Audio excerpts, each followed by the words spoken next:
Welcome to MiConvert. In this tutorial, I'll show you how to convert PPT files to PDF format, completely free and online.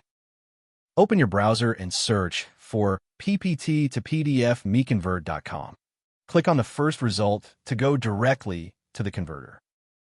You're now on the PPT to PDF converter page. The interface is clean and easy to use. Let's upload a file. Click the Choose File button. A file picker will open. Select the PPT file you want to convert, then click Open.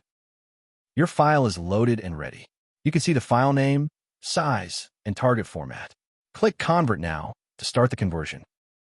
The conversion is in progress. You can see the progress bar moving. This usually takes just a few seconds. Done. Your file has been converted successfully. Click Download to save the PDF file to your computer. That's it. Visit MiConvert.com for more free conversion tools. Subscribe for more tutorials. Thanks for watching.